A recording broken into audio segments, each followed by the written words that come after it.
Alright, welcome back, Pokemon fans. We are jumping into round 3 of the Knoxville Regional Championships. I'm joined on mic now by Andrew Novak. Um, Yeah, what's up, guys? Glad to be here. We got a really cool round 3 matchup here. yeah, I'm excited. So, we're going to have Joseph Ugarte versus James Evans coming up here. Yeah, Joseph's one of the rising players in the scene right now, I'd say. For Somebody sure, yeah. who, if you pay attention to ladder, just kind of constantly dominated it throughout the entirety of the season. Then you got somebody like James Evans. When it comes to accomplishments, really doesn't need any introduction. Of course, Yeah. starting with that 2018 Seniors World Championships. Anybody wondered if he would take a step back going into Masters last year or this current season? Didn't drop off whatsoever. Right up there, Yeah, around James the top enters of leadership. Masters and just kept playing Right. great Pokemon the entire time. So I'm really excited to see what we've got today. We're about to jump into team preview and get this match started. So yeah, I think it's kind of an exciting matchup. These are the two, I guess, rising stars of the game, like the young faces of the future. Yeah. So I think from that perspective, it's kind of cool. Especially when you come and look at the backgrounds they're from. James is that established guy with the high placing at events. Joseph's the guy who really hasn't gotten the opportunity to really go to a lot of events. We saw him go to the U.S. Nationals this year and get day 2 with Radon. And who has ran Radon this year? Can you recall really any Radon don't know. placings? Yeah, I don't know much about Radon doing well for the most part. He was and then if you've been paying attention to ladder recently, he's we see teams right here. We got him running his, I'd say, the Joe UX9 special is kind of what people refer this to as, is the For sure. the Groudon, Yveltal, Tapu Koko, Incineroar, Metagross, and Venusaur. And Joe is just ready to go. He's locked in 15 seconds. So then on the other side of your screen, you've got James using Kangaskhan, Xerneas. Kind of your typical Kangtorn Yeah, build, yeah, except he's got that Hitmontop. And Hitmontop's a Pokemon that really just kind of fell by the wayside this year. We saw it be dominant in 2016. Right, But with the rise of Incineroar, it's just really kind of dropped off. Still has some really cool tools, it's always going to have Wide Guard, Close Combat, and Feint. But it'd be really interesting to see how it fits in here. Then the other big thing here, right, in this matchup at the very least, Hitmontop doesn't have a ground weakness, so it doesn't care as much about Precipice Blades. But on the flip side, it doesn't resist fire, so now it's going to have to deal with, Eruption or Fire Punch from Joe's Groudon more than Incineroar would. And the lead's coming out here in typical Kangtorn fashion. Kangtorn is led on James's side. And Joseph, we have a really interesting lead with Incineroar and Yveltal. I guess Joseph really not afraid of that Xerneas, because if you think a Xerneas Kang lead would have been really problematic here. But it'd be interesting to see how this plays out. Of course, if you're James' side, speed control is always pretty good. Yeah, so, these Kangtorn teams, moving first is really important to them, So, utilizing Tailwind on the Tornadus in order to, go first for several turns is a common thing. One thing, Joe could potentially, match this match this Tailwind with his Yveltal, and you can't taunt the Yveltal because Prankster Taunt would fail. Right, but we do get that fake out trade, so a little bit of a conservative play there from each player. But now that speed control mind game comes into play. Right. What is each player going to go for? And does Joseph even have Tailwind on his Yveltal? Right, because the Yveltal, can carry so many different sets, right? And when you look at the world's placing teams, Joseph's similar build to the top 4 team. That Yveltal didn't carry Tailwind, so maybe we'll see if this one runs the same. But we see Tornadus going for its own Tailwind, of course. And we actually see low kick from Kangaskhan here. Kind of a Whoa, yeah, that critical crit. hit's really unfortunate for Joe, right? Because that Kangaskhan had taken an Intimidate, so he should have been expecting, considerably less damage. Also, interesting to note, we don't see a Berry proc. I can't see the HP numbers right now. It is at 44, so that is gonna mean that it's probably Assault Vest Incineroar. So good information there for James to have. But if you're Joseph, I think that low kick's also some pretty big information to have too. Yeah, seeing that low kick damage and just knowing that Kangaskhan has it. Right. Maybe becomes a little bit riskier to kind of potentially try and get your Metagross in around on some switches. Of course, with that big damage, Kangaskhan on Kangtorn usually kind of has a little bit of fourth move slot syndrome. Like sometimes For it wants sure. low kick, but a lot of times it wants roar for the mirror. So Yeah, so I really like bringing the Metagross in right here, right? Like, yeah, it could be dealing with a bite from Kangaskhan or a crunch or a Right. sucker punch. You know, the low kick is going to deal decent neutral damage, but it's not really threatened by either of the Right. Pokemon, and so this gives Joe a good chance to kind of like, you know, stall out some of these Tailwind turns and get himself in a good position. exactly. We do see that Protect on Metagross coming out here. We do see another Snarl come out from Yveltal, so seeing Snarl 2 turns in a row probably signals that there is no Tailwind for Joseph's side here. I really like the just staying regular Metagross there, of course. That clear body ability being so good. Right, so that really covers for a potential Hitmontop switch in, keeping your full Right. damage output by not Mega Evolving. I definitely agree. I do think that was a good play there. And I think if you're Joseph here, Metagross is in the commanding spot like you said. However, your own Dark Aura can kind of work against you here, that bite being powered up. So, and of course, like you're saying, Kang Torn can't really touch Metagross. So if I'm Joseph, I'd really like to see that Incineroar hit the field right now Right. for that Yveltal slot and just make Metagross all the more bulky, all the more threatening. So I definitely, like, if I'm Joseph here, I don't want to KO that Tornadus right now, Agreed. right? It's Yeah. taken 2 Snarls. It can't deal damage to my Metagross. Like, I just want to leave it on the field because I don't want to give James a free switch in to abuse some Tailwind turns. Right. So I really like the way Joe's playing this right now. You know, he got another Intimidate out onto that Kangaskhan. He's really limiting what damage output James has. Right, and that's a great switch in there by Joe. We were talking about that Incineroar coming in on the other slot. Yeah. But Joe making that call made me thinking, okay, Tornadus still runs that Super Saiyan Sky Strike. I know it's at -2, however, that's still a lot of damage on the Yveltal that you don't want to take. So potentially now, can just like fake out. I know you don't want to KO the Tornadus, however, if you really get a KO now, there's no speed control the rest of the game, and that's so much better for Metagross and Groudon in the back if Exactly. he's got that. So we do see that Hitmontop hitting the field, getting an Intimidate down on both the Yveltal and the Incineroar, and eating a Fake Out. So that's a good switch on James's side, right? Like, he correctly predicted which Pokemon was getting faked out, so he still got some damage off, you know? Right. That's almost a free KO into the Incineroar. Except it's not, now that Kangaskhan is going down to that Snarl damage. Right. So, Yveltal is kind of just doing his thing here, just firing out Snarls. I actually want to point out a big thing that turn with the Hitmontop is we usually see that eject button item, but not getting it here, maybe signaling that this could be something like a berry, maybe a Titanium Z. So, kind of interesting. A little bit of a twist here from James, like an unconventional Pokemon. Normally you would see an eject button here, so it just makes, if you're Joseph, that you just kind of keep all these potential extra options in the back of your head now.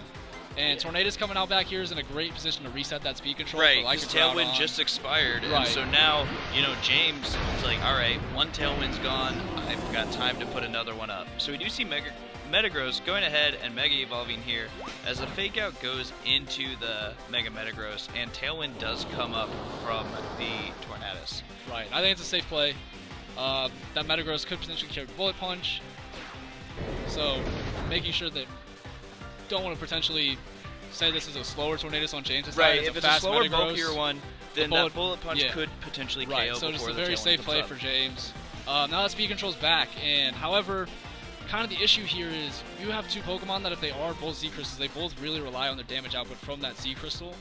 And Metagross really still doesn't care about either of these attacks. Right. Yveltal is very healthy. I don't even know if a Fly Z is going to KO. So if you're James, trying to find that damage right now is just looking to be really big issue. Yeah, and I also like on that last turn of Joseph going for the foul play rather than the Snarl, because he's, again, in the same situation. He doesn't want to take a KO until Tailwind is close to expiring. He doesn't want, you know, any damage.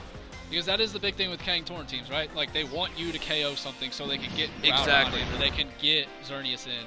And just denying that is great. And I actually really like that taunt play from James right there. Making sure that, okay, I'm going to get my Groudon in here, and you have to eat an Eruption Exactly. at that point. You So- have no choice because you can't protect it. So, Right.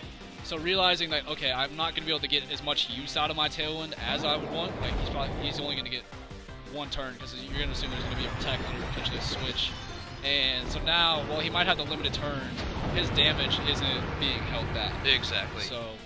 So now, you know, if this is the special Groudon, right? Like, an Eruption, especially with this not being an Assault Vest Yveltal, because we have seen Protect come out from it, it's going to deal a lot of damage, and then you're going to be left with, you know, potentially a Groudon mirror. We haven't seen Joe's 4th Pokemon yet, have we? No, we have not seen it yet. So, you know, but you gotta probably assume it's gotta be that Groudon. So, it's gonna be interesting to see how this endgame comes down. If he is able to get the double KO with Eruption here, we could be seeing a speed tie. Right. Essentially. So I do like this Bullet Punch here since he can't Protect, and a Sucker Punch, so both of those things are going to lower the potential damage from an Eruption.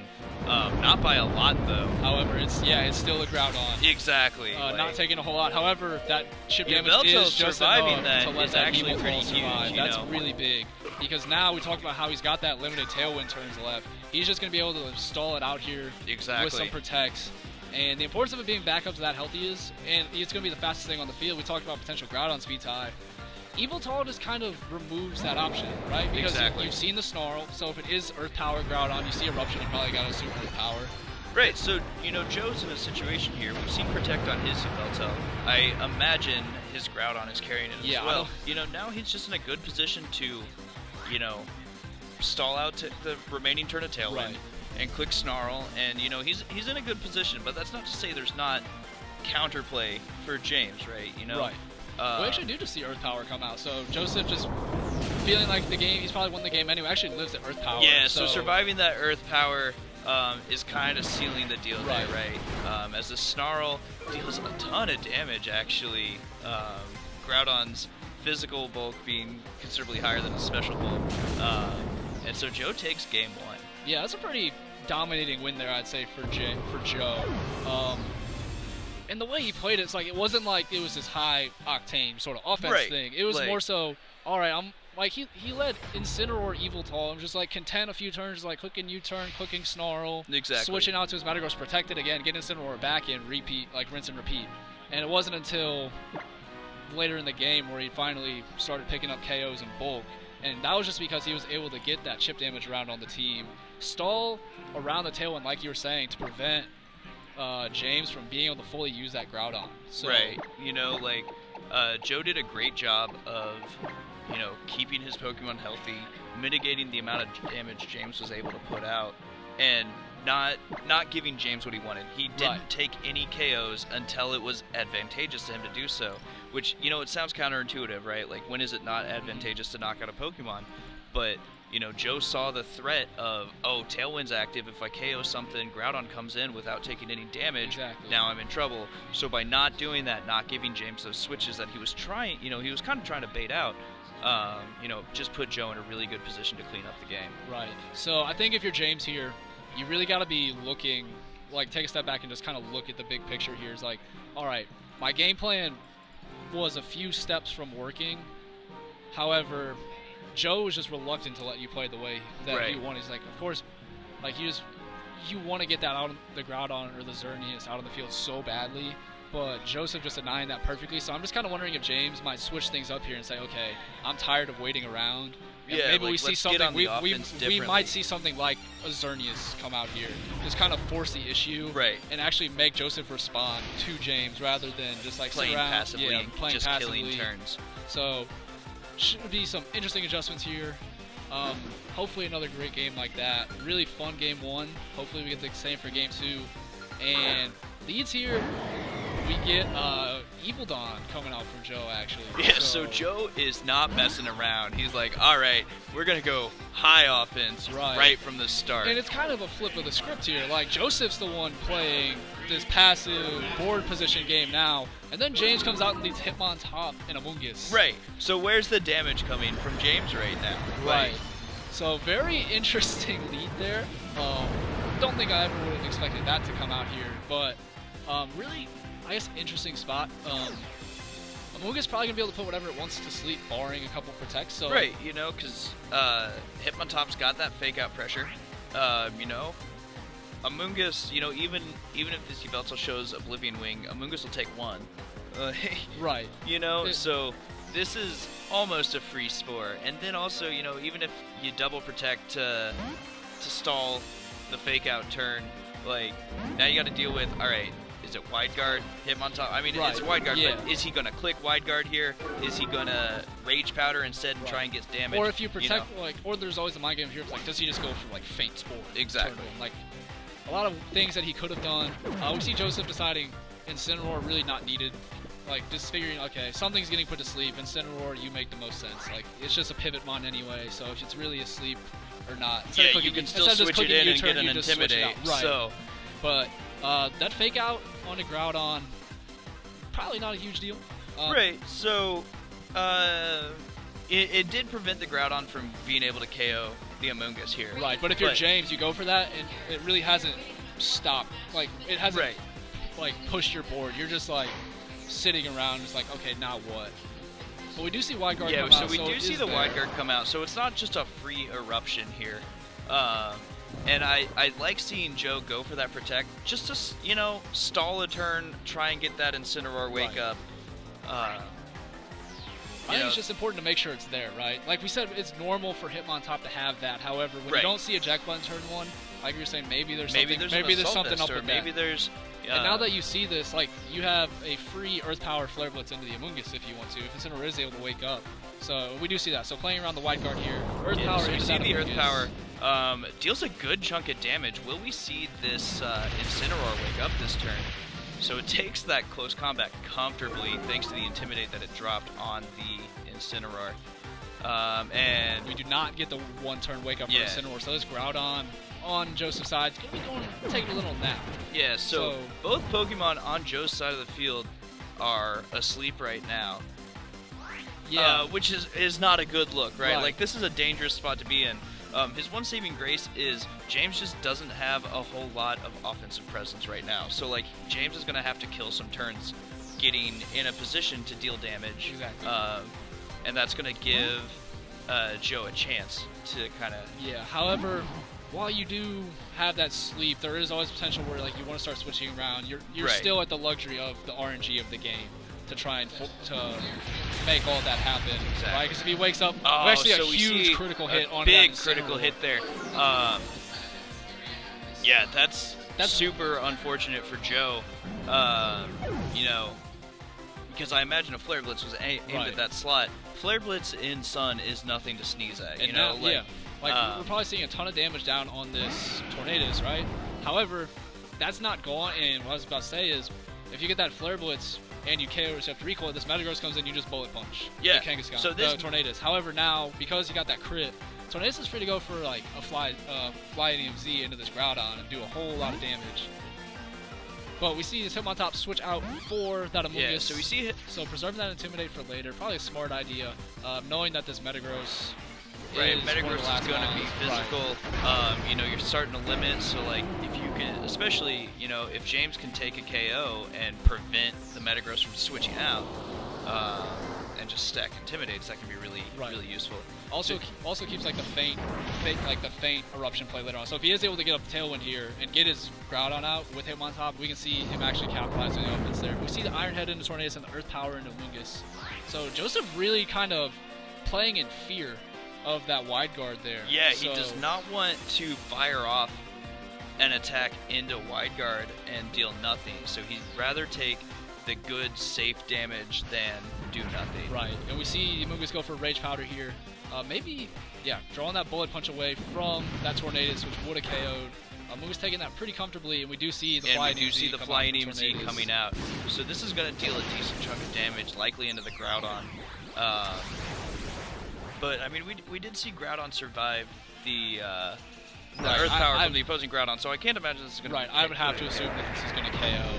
However, this is important chip damage because it's going to weaken the eruption by a good. It's going to weaken the eruption, but more importantly, James doesn't have to worry about hitting it with an Earth Power. He can click his own eruption now. Exactly. Eruption's going to do a lot of damage, and we actually see the Amoonguss go down, which is great for James. Yeah. Doing his job perfectly. We talked about it being a very questionable lead early on in the game, but doing a lot of sleep, making sure that that Super Saiyan Sky Strike gets off without a hitch, because that bullet punch KOing, and so now Groudon coming in on James' side of the field is sitting pretty. Right. It loves this position right now. Right, and this is the luxury of that Hitmontop and that wide guard threat from later. Like, the threat of wide guard allowed James to keep forcing his board on the stage to get in this position. Now he's got it for later, and Groudon's just going to be able to take this Tailwind and run with it. Hitmontop probably going to be coming back in at some point for this Tornadus, I would assume. And then you have Feint to just, like, of course, your best way to punish, punish, Feint protects. during, under Tailwind, Right. you're just free, you Right. can't stall it out anymore because you break through the just protect. allowing him to fully capitalize on the get Tailwind up, quick eruption with Groudon strategy. And this is just a great time to bring that Hitmontop in, getting an Intimidate down on Metagross, and also just really forcing the issue, like you said. So this eruption coming out into the Protect on Metagross, it's still going to deal good damage to that Groudon. Yeah, going to be an easy KO here on Groudon. Of course, being full health still on James' side. 150 base power in the sun. Right. That's no joke, that's going to take a lot. So, probably going to have to get a double Protect here is what you normally say. However, Feint is live, potentially. The threat of Feint here is so high. Right. And even with that Tornadus in the back still, like, you can get through this Tailwind, however, it's still in the back to set up free to come in one. and set it Right. again. And Yveltal is just not safe to go for Snarls either, because, we could be seeing that, Metagross does go for that double Protect, however it fails. We actually see the Fake Out come out from James, so really just probably banking on he's just not going to get the double Protect. Yeah. And thankfully for him, doesn't happen for Joseph's side. We do just see this eruption. Going to be an easy KO. Yeah, there's no way Metagross is holding on after this. Yeah. So now it's a Yveltal versus the world, right? Like, you've got Yveltal, but Tailwind is out.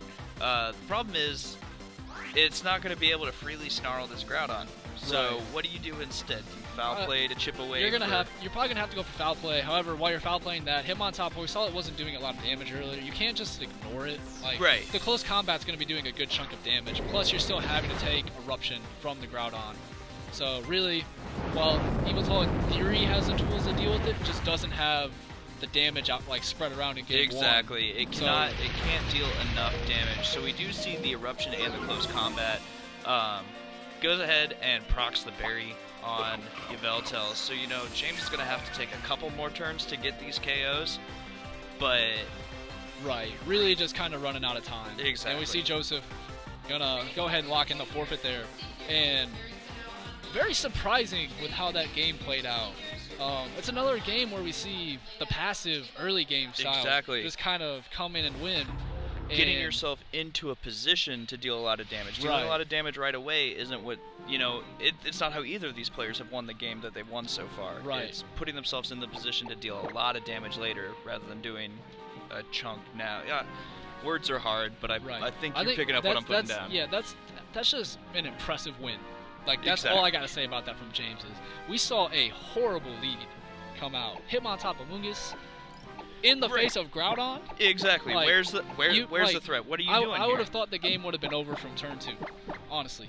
But he was able to make it work. Able to capitalize on Amoonguss' spores very effectively. Hitmontop's the threat of wide guard there. We saw the turn where Joseph went for Iron Head into the Tornadus and the Earth Power into the Amoonguss. If he would have woken up and clicked Eruption there, the game was over. Exactly. So just using the threats and the utility tools of that Hitmontop Amoonguss, really just allowing him to set the pace, get into the spots where he wanted to, where he's able to fully capitalize on that Groudon and the Tailwind. So, gonna be so we've seen the passive playstyle come out and win each game. Be really interesting with two strategies like we wouldn't have expected. Like game Who could one, play more passively? That's the question for game 3, boys. Game 1, we saw Incineroar Yveltal win. Game 2, we saw Hitmontop Amoonguss lead win. Right. Just really kind of, I would say, it's your non-standards approach to the game.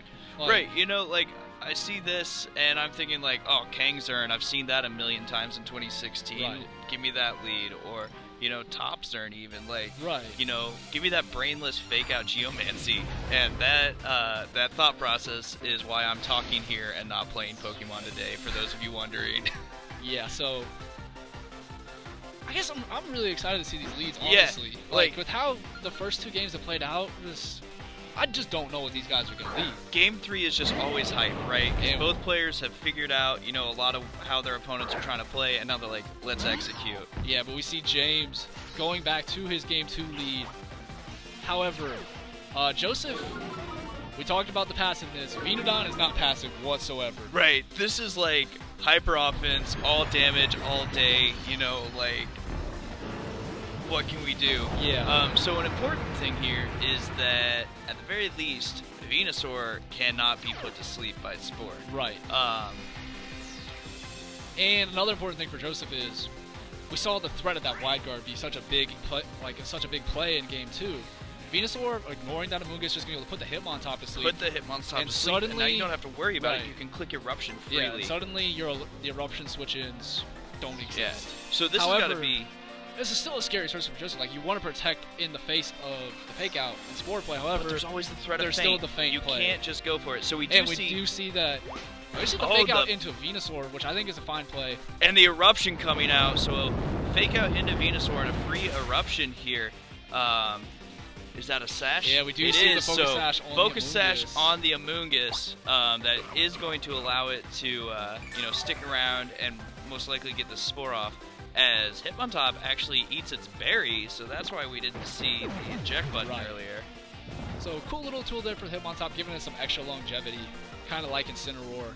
But we do see that Spore go into the Groudon, and still a really scary situation for James, right? Like, yeah, Right, you put the 'cause- Groudon to sleep, however, you don't have a Sleep Powder switch in. Like, I understand Sleep Powder is 75% accurate, but you really have no punish for that right now. And Groudon, yeah, you got the Amoonguss out to sleep, but this lead, once again, not doing a whole lot of damage, so Groudon going to be sitting, not exactly pretty, but still in a very good spot to just kind of throw out a ton of damage later on. So we do see the Hitmontop switching out as Amoonguss goes for a Protect. So we will see here. and the Sleep Powder goes does into, connect with that Tornadus. That is such a punishing turn because Tornadus hasn't taken a turn of sleep yet, so it will be asleep on this Right. next turn.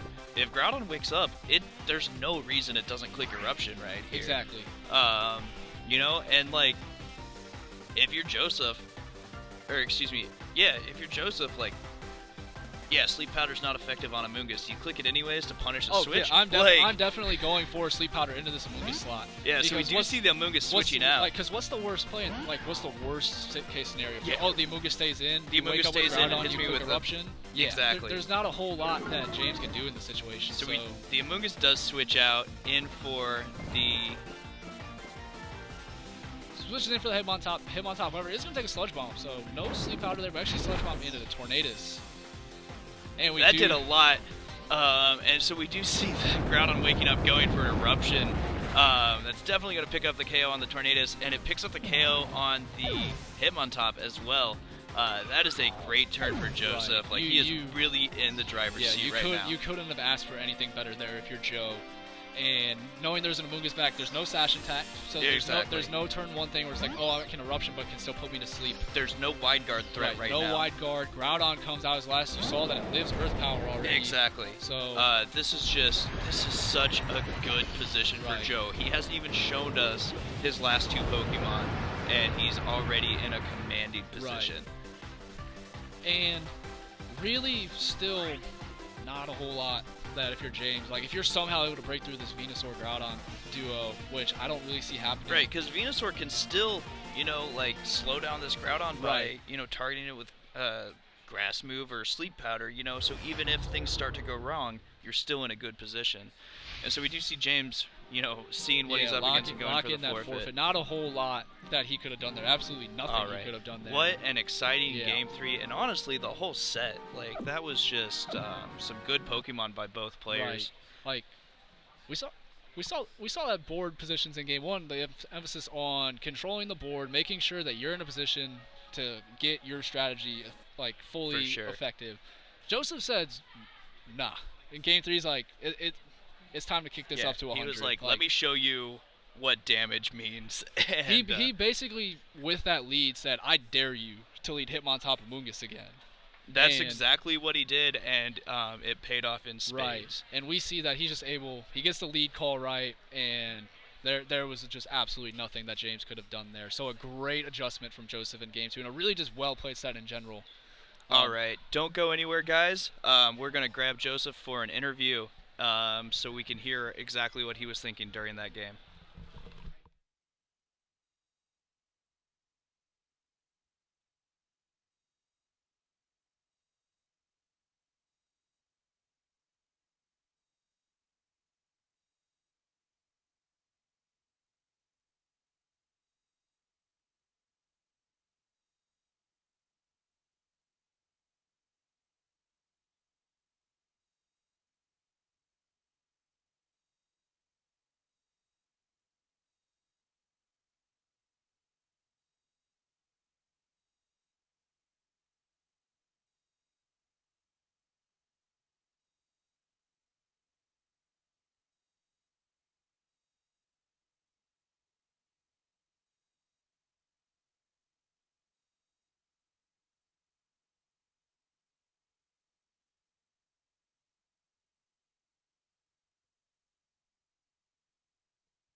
All right, Pokemon fans, I am joined by the winner of our round three streamed match, Joseph Ugarte. So congratulations on your win. We've got a couple things we want to talk about. All right, so game one, Yeah.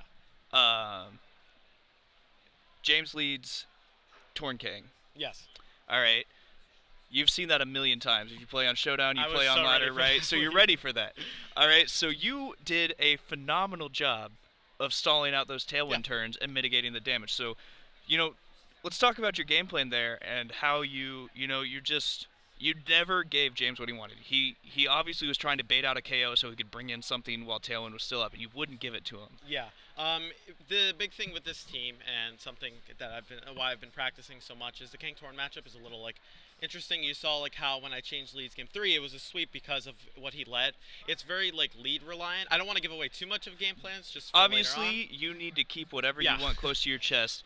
Yeah. So that's totally fine. Yeah, but in terms of those games, I felt like against Kang Torn, Eviltal's a pretty. It's actually a pretty good bring, just because Snarl actually pressures any swaps that it could bring in. Right. And Hitmontop was a little more difficult, just because it doesn't have it doesn't have U-turn, so it's less likely to U-turn on the tailwind, and for my Eviltal to Snarl whatever comes in. But I do think the Hitmontop like added a extra like layer of dimensionality to his team that made it a little interesting. I felt like it was about Eviltal management. It's Eviltal and Metagross management, basically. Right. It was pretty much just setting up where I wanted to be. Metagross was, of course, if he brought the Xerneas. But in Game 3, when I adjusted a Venudon lead, I was like, I figure if he's going to lead the same thing, he's going to have to take an Eruption or a Sleep Powder. And if he wants to swap, he's also going to have to take a Sleep Powder. So it's good pressure on both swapping just because Kangtorn doesn't have terrain.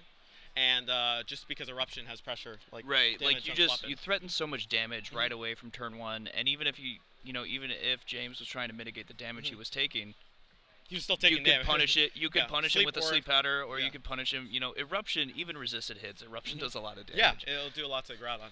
And when my Groudon lived the Earth Power game 1, I knew it was over at that point, obviously, because I just got off my Earth Power and it was over. Right. All right. Well, that was a great game. It was very exciting for us to Yeah. watch. Do you have anything you want to say to the viewers before you head out? Yeah, I just want to say thanks to Evil Dawn server, thanks to Chuppa, Calvin, Fevsy, and all my other friends for practice and supporting me, and 3 a.m. gang. Thank you guys. And yeah, that's pretty much it. And thank you to everyone else too. Obviously, I can't list everyone, but I appreciate it. All right. Well, once again, thank you very much, and congratulations, and good luck on the rest of your Sweet. tournament. Thank you.